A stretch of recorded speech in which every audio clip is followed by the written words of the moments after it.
Okay. Now, our next witness is Sharra Greer from the Children's Law Center.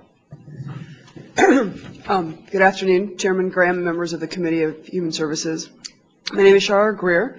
I'm the Policy Director for the Children's Law Center and a resident of the district.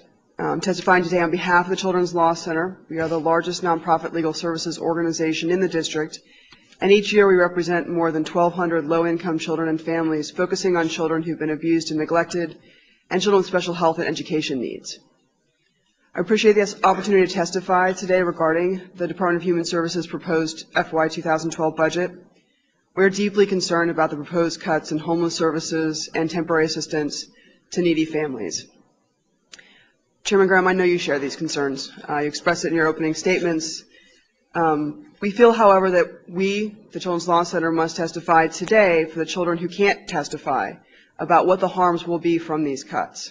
These cuts are going to lead to more children living in unsafe conditions, more children in foster care, causing short-term trauma and long-term damage to the district's children. We usually like to come to the council with solutions.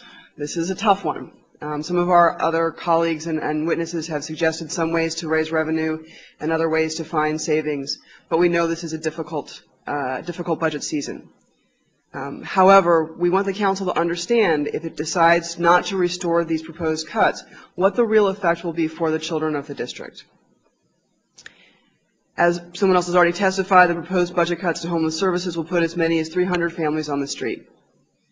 Already, preparing for the cuts, the district government has begun denying shelter to children and families who have no safe place to stay. Many of these families are fleeing domestic violence and are living in abandoned buildings or on the street or in cars. Families are frequently threatened with removal of their children for not separating from an abuser or from living in housing that is unsafe for children. If the family has no other alternative than remaining in an abusive situation or living in an unsafe situation, the district may be forced to remove their children in order to protect them. And this is not only terrible for the children and for the families and traumatic, but it's also expensive.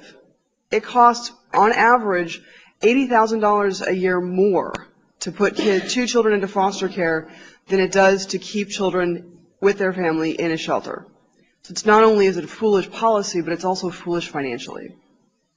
The proposed cuts to TANF are likewise penny-wise and pound-foolish.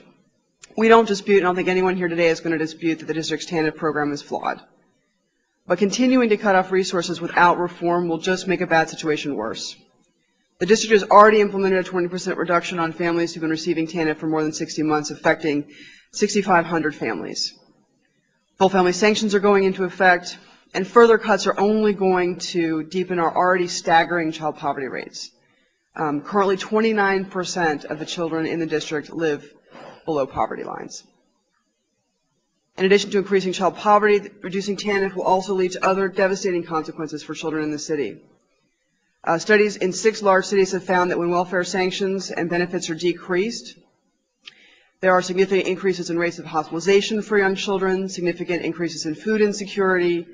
Children who live in food insecure homes are more likely to suffer poor health, including illnesses that lead to hospitalization.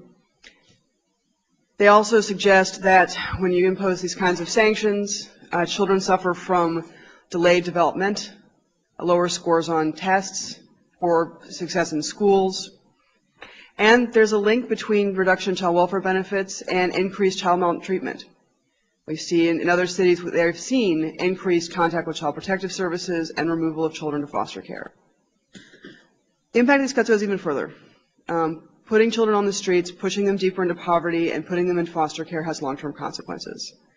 There are many studies that point to the negative impact of foster care on children's physical health, cognitive and academic functioning, and social and emotional well-being. In addition, research shows that the extraordinary stress of child poverty and the harms that accompany it, homelessness, malnutrition, exposure to violence, cause long-term damage to children. The way that children's brain develop when they're under that kind of extraordinary stress leads to cognitive impairment. It leads to a different development of the brain.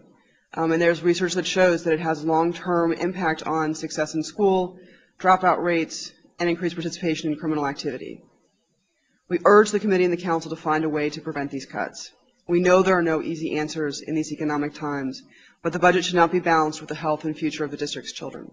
I thank you for the opportunity to testify. I'm happy to answer any questions.